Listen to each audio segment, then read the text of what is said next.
Good morning students, स्वागत है आप सभी का एक और नई वीडियो में। आज हम करने जा रहे हैं विज्ञान का आंकलन कार्यपत्रक 2 यानी कि असेसमेंट वर्कशीट नंबर 2, जो कि क्लास 10th की वर्कशीट है। और ये जो वर्कशीट है वो है 5 अगस्त 2021 की।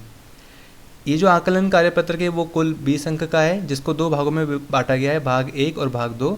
जो भाग 1 है उसके अंदर सारे MCQ हैं यानी मल्टीपल चॉइस क्वेश्चन है, और भाग 2 है उसके अंदर क्या है, लघु उत्तर प्रकार के प्रश्न हैं।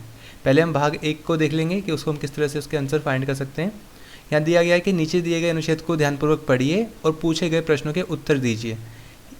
आप iron, silver, aluminium, sulphur, calcium, potassium, copper, carbon, nitrogen, oxygen आदि कई तत्वों से परिचित हैं। उन्हें अपने रासायनिक और भौतिक गुणों के आधार पर धातुओं और अधातुओं में वर्गीकृत किया जा सकता है। ये जो वर्कशीट हमने करी थी इसके पहले, जिसके हमने धातुएं और अधातुओं के बारे में पढ़ा था, उसी वर्कशीट से ये जो पैराग्राफ है वो लिया गया है। जैसा कि आप जानते हैं कि धातुएं हमेशा ठोस होती हैं, सिवाय कुछ धातुओं को छोड़कर। जैसे मान लो पारा क्या होती है कि कमरे के तापमान पर द्रव होती है। धातुएं आमतौर पर कठोर होती है सिवाय सोडियम और पोटेशियम को, जिसको हम चाकू से काट सकते हैं, इनको नरम धातुएं कहते हैं। धातुएं आमतौर पर ध्वनिक होती हैं, पर सोडियम और पोटेशियम ध्वनिक नहीं है। धातुएं चमकदार होती हैं, पर सीसा क्या है, चमकदार नहीं है। गर्मी और बिजली का सुचालक होती है धातुएँ। और यहाँ पर लिखा है कि धातुएं आघातवर्धक होती है, तन्य होती हैं। तो यहाँ पे ज़्यादातर हमें क्या धातुओं की क्या जितने भी भौतिक गुण हैं वो यहाँ पे हमें बता रखे हैं कि धातुओं के अंदर क्या क्या चीज़ें होती हैं। अब इसको हमने पढ़ने के बाद हमें जो क्वेश्चन है उनके हम आंसर फाइंड करेंगे। पहला प्रश्न दे रखा है यहाँ पे, पारा कमरे के ताप पर डैश है। अब पारा यानी कि मरकरी क्या होती है, रूम टेम्परेचर पर क्या होती है, लिक्विड होती है, द्रव होती है। तो यहाँ पे आएगा द्रव। पारा कमरे के ताप पर द्रव है। सेकेंड लिखा है बेटा, घंटियाँ तथा सितार और वायलिन जैसे संगीत वाद्य यंत्रों की तार बनाने की धातुओं के किस गुण का उपयोग किया जाता है। अब चाहे घंटी हो चाहे सितार हो, इसके जो तार होते हैं वो धातु से बने होते हैं। क्यों बने होते हैं? ताकि इनसे साउंड प्रोड्यूस हो, ठीक है, इनमें से आवाज़ निकले, ध्वनि निकले। तो ये इसकी जो प्रॉपर्टी होगी वो क्या होगी, ध्वनिक, यानी इसका जो गुण होगा वो होगा ध्वनिक। थर्ड देखो, यहाँ लिखा है, एक धातु X नरम है और जिसे चाकू से काटा जा सकता है। यह हवा में बहुत क्रियाशील है। इसे हवा में खुला नहीं रखा जा सकता, इस निम्नलिखित में से उस धातु को पहचानिए। इसको समझने के लिए आप ये देखो, एक चीज़ ध्यान रखना है कि जैसे हमने ऊपर पढ़ा था कि सोडियम और पोटेशियम काफ़ी अभिक्रियाशील धातुएं होती हैं, ठीक है। तो इसका आंसर सोडियम और पोटेशियम होगा, पर यहाँ पर देखो सिर्फ सोडियम दे रखा है, पोटेशियम है नहीं, तो इसका आंसर सिर्फ एक ही है, सोडियम, Na, ठीक है। ये सोडियम का क्या होता है, सिंबल होता है। आगे बढ़ते हैं फोर्थ में। यहाँ लिखा है, खाना पकाने के बर्तन के लिए एल्यूमिनियम का इस्तेमाल किया जाता है। इसके लिए एल्यूमिनियम के निम्नलिखित गुणों में से कौन सा गुण जिम्मेदार है। देखो, खाना पकाने वाले जो बर्तन होते हैं वो एल्यूमिनियम के इसलिए बने होते हैं ताकि वो अच्छे से गर्मी को कंडक्ट कर सके, हीट को कंडक्ट कर सके, और काफ़ी कठोर हो, ठीक है। तो इसका जो ऑप्शन आएगा इसमें देखो, ऊष्मा का चालक ये हो सकता है, और यहाँ आएगा कठोर। तो इसका जो फर्स्ट और फोर्थ, ये देखो कौन सा रहेगा, फर्स्ट और फोर्थ क्या है, ये रहा पहला और चौथा। तो आपको डी पे टिक करना है, यानी जो गुण जिम्मेदार है वो कौन है, ऊष्मा के चालक और कठोर या कठोरता, ठीक है। आगे बढ़ते हैं। यहाँ लिखा है फिफ्थ में, नाइट्रोजन एक डैश है। नाइट्रोजन एक अधातु है, याद रखना। जितनी भी गैसेस होती है, चाहे नाइट्रोजन हो, चाहे वो कार्बन हो, चाहे वो ऑक्सीजन हो, वो सारी की सारी क्या होती हैं, अधातुएँ होती हैं। कार्बन गैस नहीं है वैसे, पर जितनी भी गैसेज होती है वो ज़्यादातर क्या होती है, अधातुएँ होती हैं, सभी अधातुएँ होती हैं। तो आगे बढ़ते हैं। इसके बाद भाग 2 पे आते हैं। भाग 2 में यहाँ पे हमें प्रश्न दे रखे 6, 7, 8, 9, 10। इनका हमें बारी बारी से आंसर फाइंड करना है। पहला प्रश्न देखा कि यह देखा गया कि एक पेंसिल शार्पनर एक चुंबक के दोनों ध्रुवों से आकर्षित हो जाता है, जबकि उसका एक भाग चुंबक से आकर्षित नहीं होता। उन सामग्रियों के नाम लिखो जिनका उपयोग उसके भागों को बनाने के लिए किया गया है। देखो, कुछ भाग क्या होते हैं जो चिपक जाते हैं, जैसे मान लो जो उसकी जो ब्लेड होगी वो चिपक जाएगी आराम से चुंबक से, पर जो प्लास्टिक का अगर वो शार्पनर होगा तो प्लास्टिक वाला भाग नहीं चिपकेगा। तो इसको आपको किस तरीके से लिखना है, देखो आप इसको लिख सकते हैं कि पेंसिल शार्पनर का वह भाग जो चुंबक से आकर्षित नहीं होता किसी अचुंबकीय पदार्थ से बनाया गया होगा। प्लास्टिक, लोहा तथा स्टील कुछ ऐसे पदार्थ हैं जिनका उपयोग शार्पनर के भागों को बनाने के लिए किया गया है या किया जाता है। आप इसको इस तरह से लिख सकते हैं। अगले क्वेश्चन पे आते हैं। 7वां क्वेश्चन यहाँ पे लिखा गया है, एक चुंबक के 2 ध्रुव होते हैं, उत्तरी ध्रुव और दक्षिणी ध्रुव। बताइए क्या ये एक आकर्षण या प्रतिकर्षण होंगे। इसको समझने के लिए याद रखना, जो भी अगर समान ध्रुव होते हैं, यानी हम बात करते हैं मान लो साउथ और साउथ पोल को, तो जब ध्रुव होते हैं वो एक दूसरे को दूर भेजते हैं, प्रतिकर्षित करते हैं।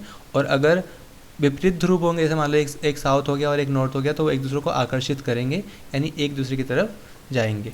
ठीक है, तो वही हमें समझना है। यहाँ पे देखो उत्तरी उत्तरी है तो यानी कि समान है, तो एक दूसरे को प्रतिकर्षित करेंगे।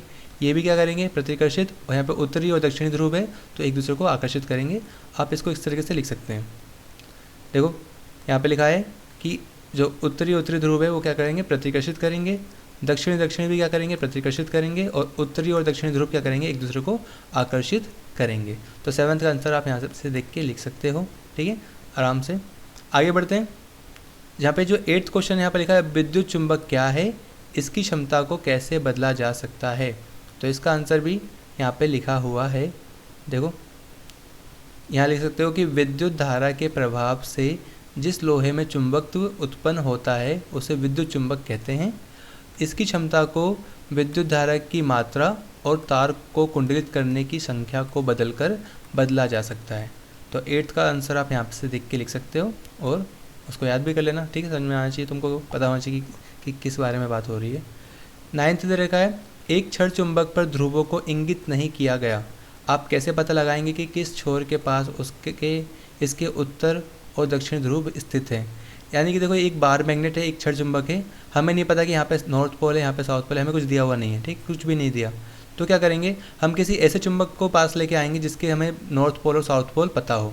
और अगर मान लो ये नॉर्थ पोल है और हम इसको पास लेके आए, और अगर यहाँ पे हमें पता नहीं है कुछ भी, और अगर ये चुंबक एक दूसरे के करीब आ रहे हैं, पास आ रहे हैं, ठीक है, एक दूसरे को आकर्षित कर रहे हैं, तो इसका मतलब क्या है, हमें पता है कि जो ऑपोजिट पोल्स होते हैं, यानी अलग विपरीत जो ध्रुव होते हैं, वो एक दूसरे को आकर्षित करते हैं।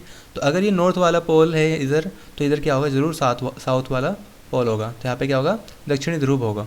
इस तरीके से हम पता लगाते हैं कि जो चुंबक क्षण चुंबक है उसके कौन से ध्रुव, मतलब किस तरफ कौन सा ध्रुव मौजूद है। तो इसको लिखना किस तरीके से, इसको आप इस तरीके से लिख सकते हो कि यदि किसी क्षण चुंबक पर ध्रुवों को इंगित नहीं किया गया तो हम दूसरी चुंबक की मदद से इसके ध्रुवों का पता लगा सकते हैं। अगर दूसरी चुंबक के उत्तरी ध्रुव को पास लाने से पहली चुंबक उसमें चिपक रही है तो इसके बाद यहाँ से लिख देना, तो यह पहली चुंबक का दक्षिणी ध्रुव होगा और इसके दूसरी तरफ वाला उत्तरी ध्रुव होगा। याद रखना, चुंबकों के विपरीत ध्रुव एक दूसरे को आकर्षित करते हैं तथा समान ध्रुव एक दूसरे को प्रतिकर्षित करते हैं। इसी प्रॉपर्टी का यानी इसी गुण का हमने उपयोग करके पता लगाया कि चुंबक का कौन सा ध्रुव किस तरफ होगा। अब देखते हैं लास्ट क्वेश्चन। यहाँ पर दे रखा है कि यदि एक चुंबक 2 टुकड़ों में टूट गया है, बनने वाले नए चुंबकों में 2 ध्रुव होंगे। इस कथन की सही व्याख्या करने के लिए हमें कहा गया है। तो देखो याद रखना, जब भी कोई चुंबक को बीच में से हम तोड़ देते हैं, मान लो ये चुंबक था, तो 2 छोटे छोटे चुंबक बन जाएंगे। इनके अंदर याद रखना ध्रुव अलग अलग नहीं होते। ये नहीं होता कि नॉर्थ और मतलब उत्तरी और दक्षिणी ध्रुव अलग अलग हो जाए, ऐसा नहीं होता। ये जो छोटे चुंबक है इनके अंदर अपने आप यहाँ पे नॉर्थ और मतलब उत्तरी और दक्षिणी ध्रुव अपने आप इसके अंदर बन जाएंगे।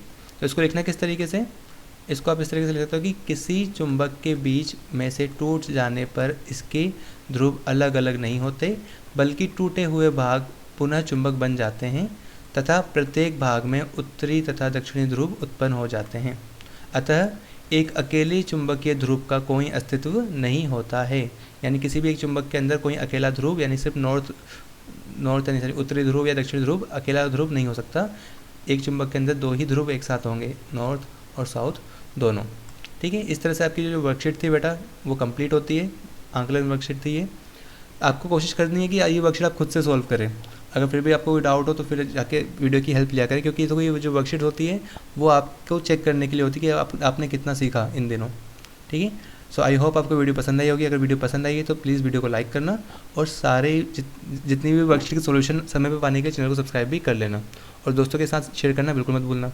ठीक है, मिलते हैं अगली वीडियो में, तब तक के लिए stay safe and keep learning.